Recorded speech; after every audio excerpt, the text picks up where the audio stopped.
অত্যন্ত কৃতজ্ঞ। মোহতারাম আমিরে জামাত আমাদের মাঝে এসেছেন, আল্লাহ শুকরিয়া আদায় করি। এর পর্যায়ে আমি মোহতারাম আমিরে জামাতকে আমাদের উদ্দেশ্যে কিছু নসিহত পেশ করার জন্য অনুরোধ করছি। আপনি একদম চুপ করেন, সবাই কথা বলুন। আসসালামু আলাইকুম ওয়া রাহমাতুল্লাহ। নাচের পটুয়া এলাকার প্রিয় জনগণ, আপনারা কেমন আছেন? আলহামদুলিল্লাহ, আল্লাহ তাআলা আমাকেও ভালো রেখেছে। আপনারা ভালো থাকলে আমরাও ভালো থাকবো, কারণ আমরা জানি 15.5 বছর আপনারা ভালো ছিলেন না, অনেক কষ্টে ছিলেন। হেফাজতের ঘটনায় আপনাদের এলাকার একটা ছেলে 60,000-তে সে আহত হয়ে ওখানেই মৃত্যুবরণ করেছিল। আল্লাহ তার শাহাদত কবুল করুন। আমি সেদিন তার বাড়িতে গিয়েছিলাম, কিন্তু আমাকে জীবনের ঝুঁকি নিয়ে সেখানে আসতে হয়েছিল। স্থানীয় লোকেরা আমাকে বলেছিল এলাকা ভালো নয়, আপনি আসবেন না। আমি বলেছি প্রতিটি বালুকণা আল্লাহর সৃষ্টি, কে আমাকে আটকায় আমি দেখব। সম্মানিত ভাইয়েরা, আমরা ভালো ছিলাম না, কিন্তু আমরা ভালো থাকতে চাই। 15.5 বছর এই জাতির উপর যা হয়েছে, এখন কিংবা আগামীতে তা হোক, আপনারা কি এটা চান? তাহলে এই অবস্থা থেকে উত্তরণ করতে হবে। আমাদের কথা সাফ, যেখানে দুর্নীতি সেখানেই আমাদের যুদ্ধ, যেখানেই দুঃশাসন সেখানে আমাদের যুদ্ধ। দুর্নীতি এবং দুঃশাসনের সাথে কোনো আপোষ নেই, কোনো আপোষ করি নাই, কোনো আপোষ করবো না ইনশাআল্লাহ। আমাদের সম্মানিত নেতৃবৃন্দ, তারা দুর্নীতির সাথে আপোষ করেন নাই, আর দুঃশাসনের কাছে মাথা নত করেন নাই। তারা ফাঁসির রশি গলায় বরণ করেছেন হাসতে হাসতে, ফাঁসির পাতাটনে গিয়েছেন আল্লাহকে সাক্ষী রেখে, আশহাদু আল্লা ইলাহা ইল্লাল্লাহু ওয়াহদাহু লা শারীকা লাহু ওয়া আশহাদু আন্না মুহাম্মাদান আবদুহু ওয়া রাসূলুহু। চিৎকার দিয়ে বলতে বলতে তারা সেখানে দাঁড়িয়েছে, কারণ তারা জানতেন তাদের বিরুদ্ধে সমস্ত অভিযোগ মিথ্যা।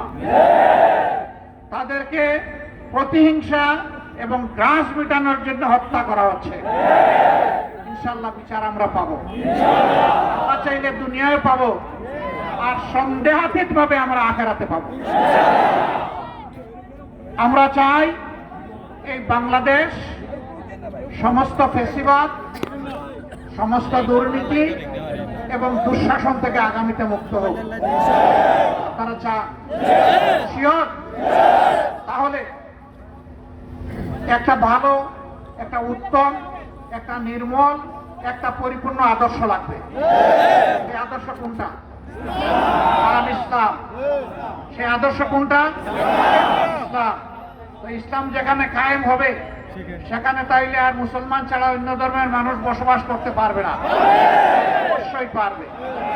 কেন পারবে? কারণ ইসলাম এসেছে মানবতার জন্য, ইসলাম এসেছে বিশ্বের সৃষ্টির জন্য। সেই ইসলামের কুলেই সকলের শান্তি, সকলের ইজ্জত, সকলের নিরাপত্তা।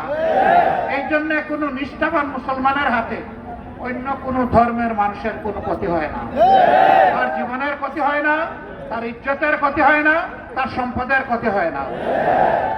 এমন সুন্দর আদর্শ বাদ দিয়ে অন্য যে কোনো আদর্শের পিছনে যারা ঘুরাবে, যারা ঘুরবে, যারা পিছনে পড়ে থাকবে, তারা নিঃসন্দেহে জাতিকে ভালো কিছু দিতে পারবে না।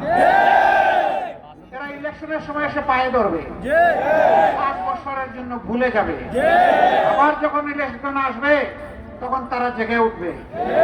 এক পিপাসার্থ পথিক একবার দৌড়াইতে দৌড়াইতে এক চেয়ারম্যান সাহেবের বাড়িতে গিয়ে উঠেছে। কে বড় বলতেছে আমাকে কিছু পান করান, আমি বড় তৃষ্ণার্থ। তার অবস্থা দেখে চেয়ারম্যান সাহেব বলেছেন এক জগ পানি নিয়ে আসো আর গ্লাস নিয়ে আসো। জগ সামনে দেওয়া হলো, গ্লাস দেওয়া হলো, এখন খায় না। চেয়ারম্যান সাহেব জিজ্ঞেস করতেছে কি, তুমি না বললা যে পিপাসায় তোমার হৃদয়ের সাথে ফেটে একদম চৌচির হয়ে যাচ্ছে, তো এখন পানি তোমার সামনে, খাও না কেন? ওই স্যার আমি তো এই পানি খাইতে এত দূর থেকে দৌড়ে আসি নাই। তাইলে কোন পানি খাবা? ওই যে ইলেকশনের সময় যে পানি খাওয়াইছিলেন, ফুস করে উঠছিল যে ওইটা। ফুস করা পানি বুঝছে? সেভেন আপ ফান্টা এগুলা খাইতে চায় সে।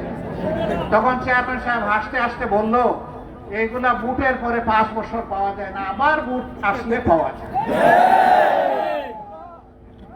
আমরা কি 365 দিন প্রতি বছর এবং এইভাবে 5 বছর আমরা আল্লাহর হালাল রিজিকে সন্তুষ্ট থাকতে চাই? তাহলে আমরা ঘৃণা করব ওই একদিনের ফুস করা পানিকে ইনশাআল্লাহ। কেউ যেন ফুস করা পানি দিয়ে আমাদের মূল্যবান মতামত ধোঁকা দিয়ে কারো কাছ থেকে নিতে না পারে, সজাগ থাকতে হবে। এদেশে আলিম উলামা লাঞ্ছিত হয়েছেন, খুন হয়েছেন, গুম হয়েছেন, দফায় দফায় জেলে গিয়েছেন, অন্যান্য দলের নেতৃবৃন্দ গিয়েছেন, সাধারণ মানুষের এই একই অবস্থা হয়েছে। আমরা এই সব কিছুর অবসান চাই। এর অবসানের জন্য কোরআনের আইন অপরিহার্য। এর বাইরে কোনো আইনে দেশ আর চলবে না। কোরআনের আইনই এখন একমাত্র সমাধান। সব আইনের পরীক্ষা নিরীক্ষা এর দেশে হয়ে গেছে, নতুন করে দেখার আর কিছুই বাকি নেই। এখন আমরা আল্লাহর কোরআনের বুকে ফিরে যেতে চাই, নিজেদের বুকে কোরআনকে জড়িয়ে ধরতে চাই, এই কোরআন নিয়ে বাঁচতে চাই, এই কোরআন নিয়ে দুনিয়া ত্যাগ করতে চাই, এই কোরআনের বুকে নিয়ে আল্লাহর সামনে দাঁড়াতে চাই।